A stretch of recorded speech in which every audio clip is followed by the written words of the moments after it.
What's up, football fans? It's been a while. My name's Epic Robo Dude, and I'm here to help you guys win your fantasy football league. Your draft is fast approaching, and I'm here to help. But first, I'd like to say thank you for you guys tuning in to watch what will be first of many videos this year. We got a lot of neat ideas, and I can't wait for you guys to see. It's gonna be fun. So, today, I'm starting a two-part series. I'm gonna give you guys 10 players to target in your draft, one for each round. Now, this is not a mock draft by any means. Fantasy football is won and lost at the running back and wide receiver positions. So, I'm going to give you guys a running back or a receiver to target each of the first 10 rounds.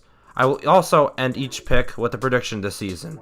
Today, we're doing 10 through 6. Next time, we'll do 5 through 1. And without further ado, let's get to it!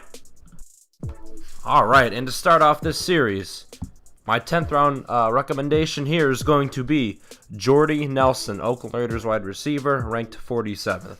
Alright, the thing with Jordy Nelson is that he was the 6th ranked receiver last year before Aaron Rodgers got hurt, okay? He can still play. I don't care how old he is. He can still play right now, alright?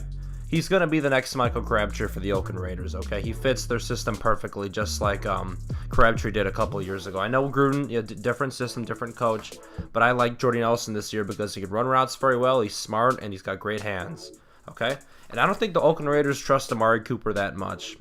I'm sorry, but he's kind of been a disappointment. Like, he hasn't lived up to his number 3 overall draft pick hype, and I think that Carr's going to lean a lot on Nelson. Same with Gruden, they're going to lean a lot on Nelson this year to be kind of their safety net, just like Crabtree was, right?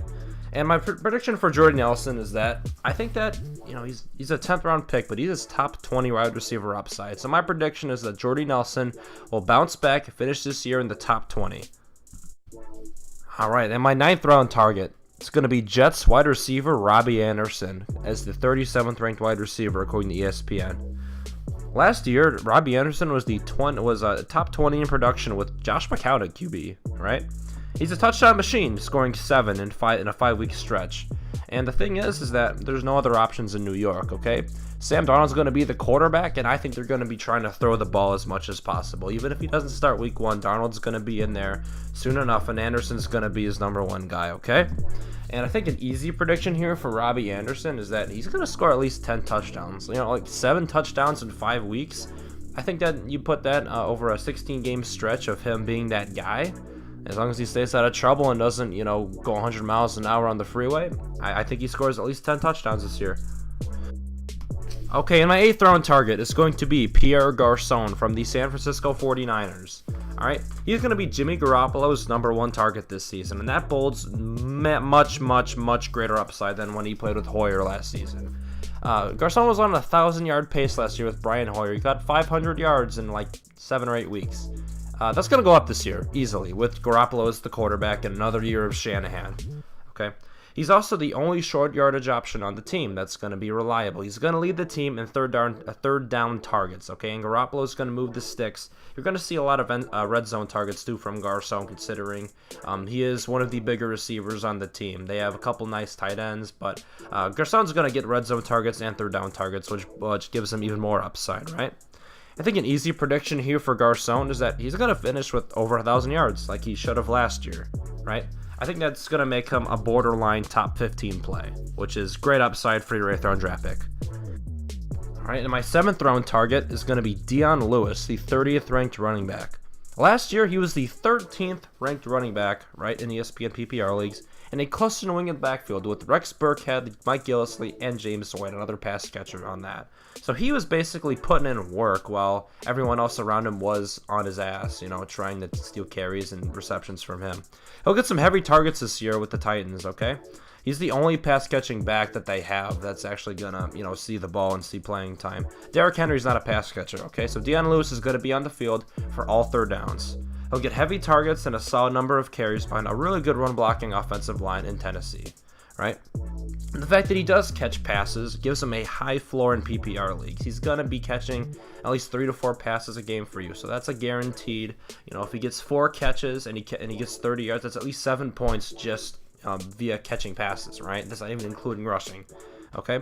And say Derrick Henry goes down, I mean, Dion Lewis is easily an RB1. like he's easily an RB1 if Derrick Henry ever went down with some sort of injury. So you do get a high floor and somewhat of an upside if Derrick Henry ever got hurt, right? I think an easy prediction here for me is Dion Lewis is going to finish as a top 15 back this year. I think that he's really got the floor and the ceiling to make a huge fantasy impact. In the 7th round, this is a steal for me.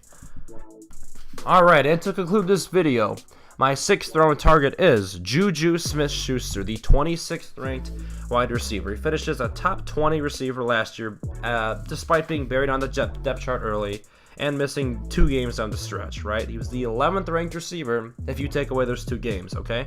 That's an outside, or excuse me, a high-end wide receiver too if you take away those 2 games. That's pretty impressive, okay? He had almost 1,000 yards last year as a 20-year-old rookie, okay? And with Big Ben as his QB, he's going to see a lot of balls thrown down the field. And he's not Tyreek Hill, but he's going to get targets down there, and that gives you big play upside. You know, if you can get a 60-yard touchdown, you know, once every 4 games, you're getting at least 12 points at least every 4 games just based on throwing the ball down the field. You know, the Steelers are going to run the ball more this year, but I don't think that takes Juju out of this picture, okay? A full year of being a go-to target for Big Ben and Mike Tomlin. It'll allow Juju Smith-Schuster to catch over 80 passes and outscore fellow wideouts Marvin Jones and Robert Woods. Alright, that wraps things up here. I hope you guys enjoyed. If you did, please leave a like, subscribe, comment, do whatever you'd like. I'm going to come out with more of these videos really soon. I'm already working on part 2. Where you guys are going to get my 5 through 1 recommendations, right? So I hope you guys will tune in for that. And before we go, I got a quick question for you. You know the drill, guys. Come on now.